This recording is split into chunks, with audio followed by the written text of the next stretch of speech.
सदगुरुदेव भगवान की जय। श्री मौनी बाबा भगवान की जय। संतोष से बढ़कर कोई धन नहीं होता।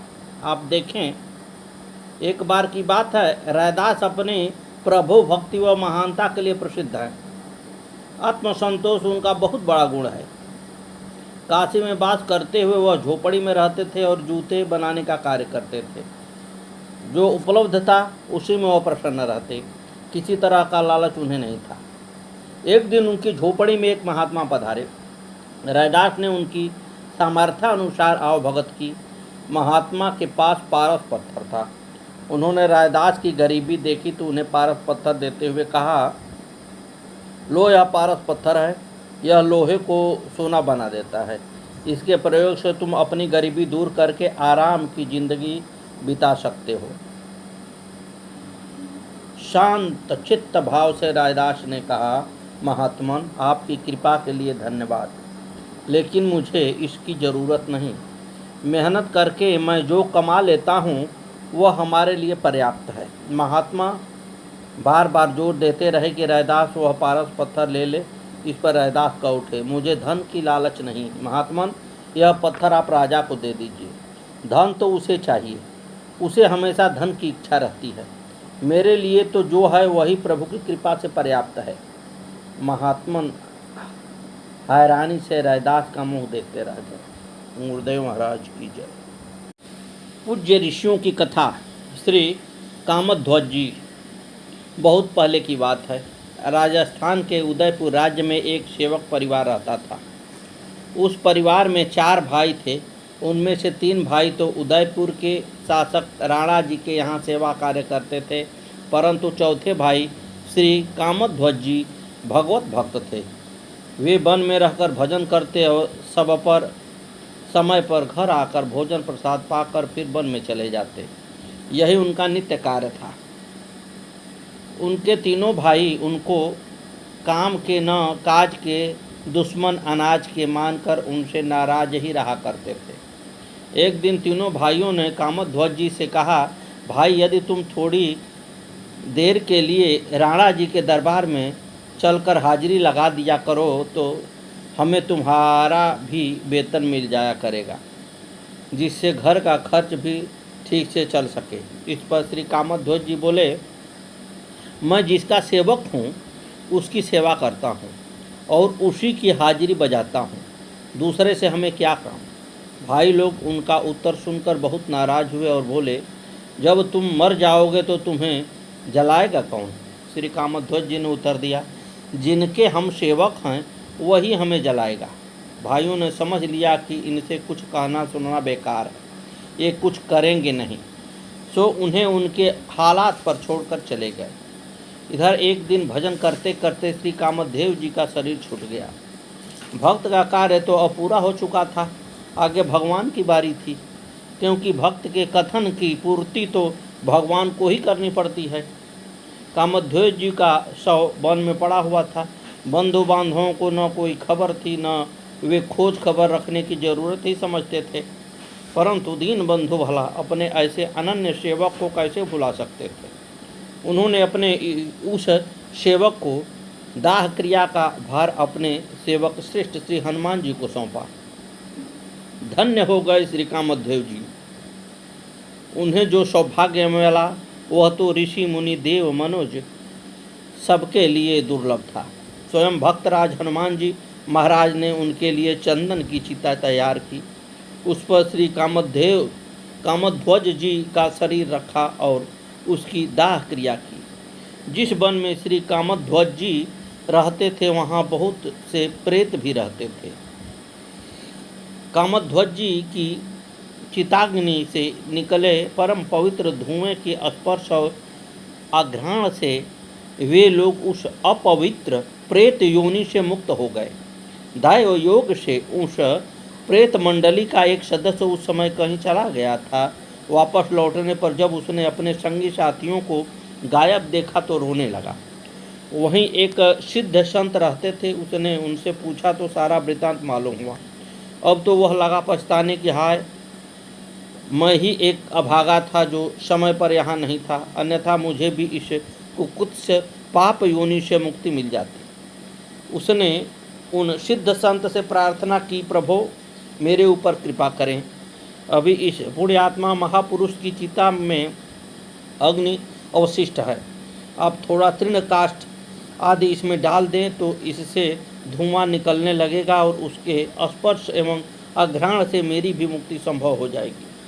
संत ने उसके दुख और उसकी सच्ची भावना से द्रवित हो उस चिताग्नि में तृण काष्ठ आदि डाल दिए, जिससे उसमें से पुनः धूम उठने लगा और उसके स्पर्श एवं अघ्राण से वह बचा हुआ प्रेत भी मुक्त होकर भगवत धाम को चला गया। अब आए श्री जयमल जी की कथा सुनो। भगवान श्री हरि अपने अनन्य भक्तों का न केवल योगक्षेम वहन करते हैं, अपितु अपने भक्तों के मुख से निकली वाणी को भी सत्य करते हैं। पुराणे में तो इनके अनेक प्रमाण प्राप्त होते हैं। ईसा की 16वीं शताब्दी में हुए राजा जयमल का जीवन चरित्र भी इसका ज्वलंत प्रमाण है।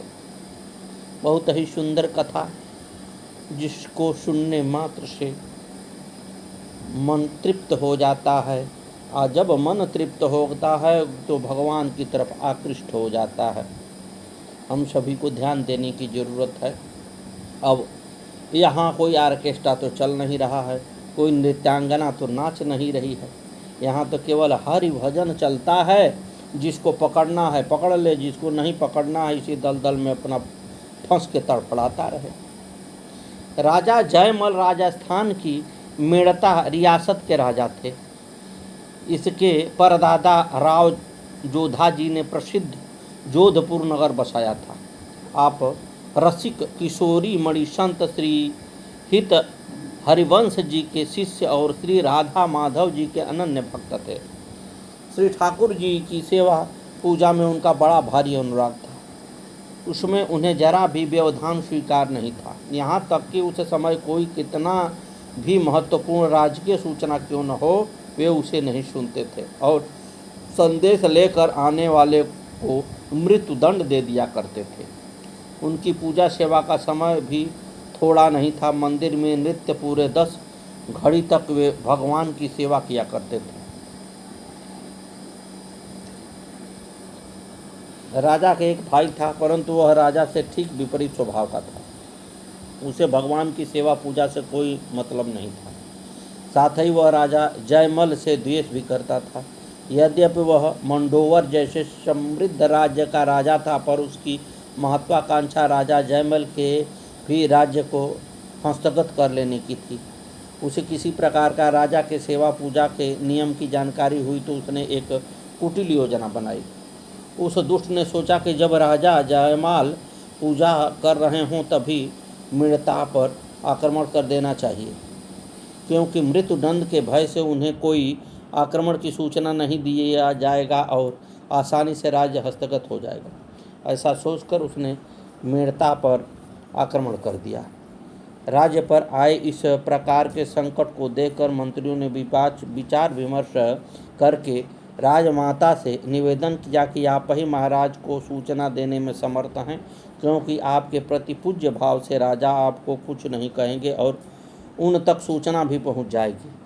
फिर वे जैसा आदेश देंगे हम लोग वैसा ही करेंगे। दूसरे किसी की को भेजने पर महाराज उसकी बात भी न सुनेंगे और प्राण दंड भी दे देंगे। राज्य पर आए संकट की गंभीरता को देखते हुए राजमाता मंत्रियों के परामर्श से मंदिर में गई और भगवान की सेवा पूजा में रत राजा जयमल को उन्होंने आक्रमण की सूचना दी। राजा जयमल ने माता की बात सुनकर सिर्फ इतना कह दिया कि भगवान सब अच्छा ही करेंगे और स्वयं नित्य की भांति सेवा पूजा में लगे रहे। इतने बड़े संकट की सूचना भी उनके मन को सेवा पूजा से न विचलित कर सकी और न ही उन्हें उद्विग्न कर सकी। अब मंत्रियों के समक्ष समस्या थी। वे किंकृत विमूढ़ थे, क्योंकि राजा की ओर से कोई स्पष्ट आदेश उन्हें नहीं प्राप्त हो सका था। आक्रमणकर्ता राजा का भाई ही था।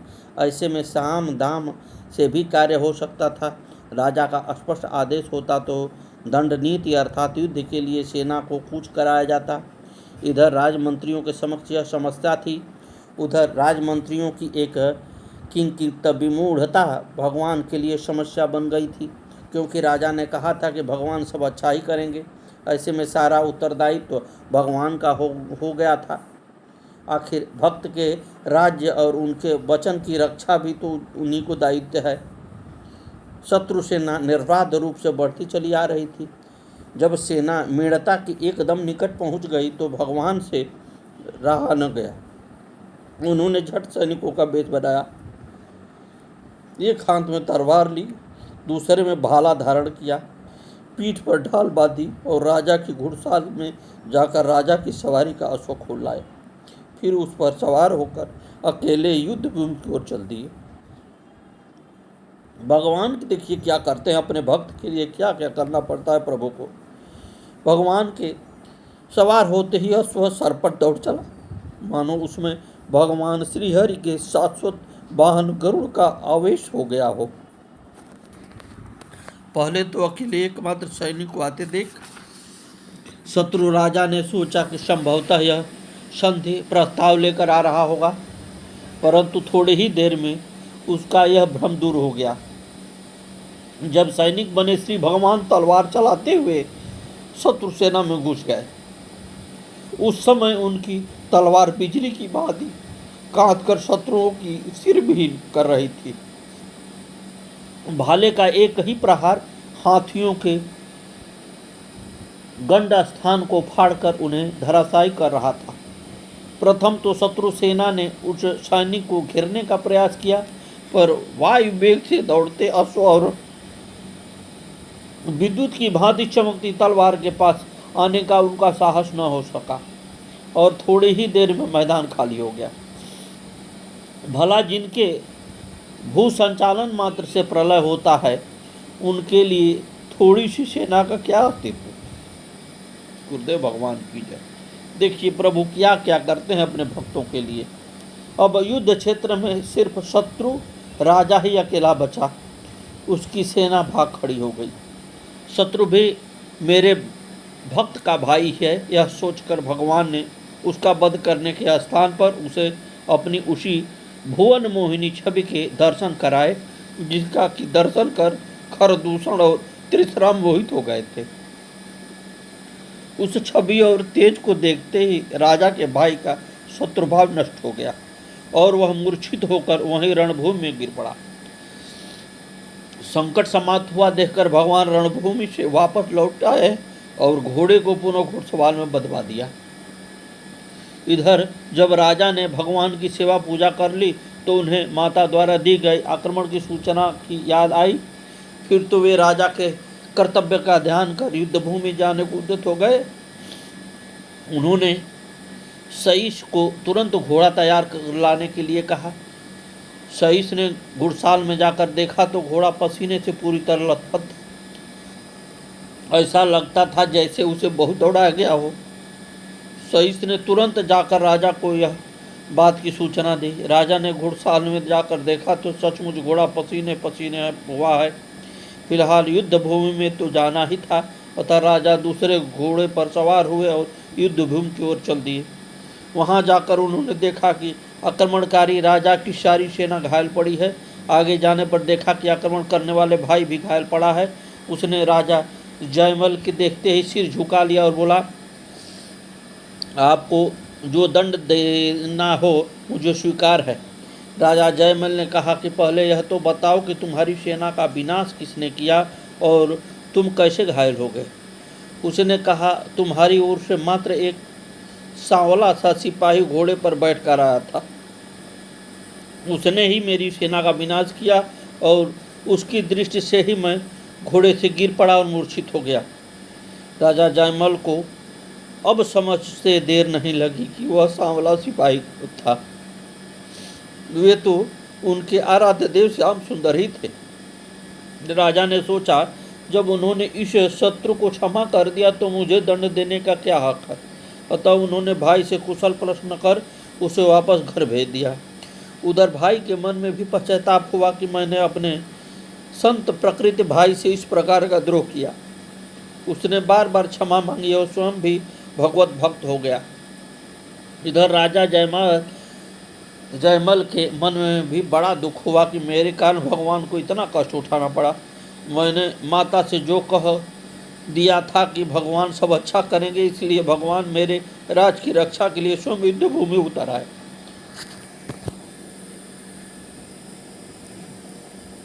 गुरुदेव भगवान की जय। आगे की कथा कल।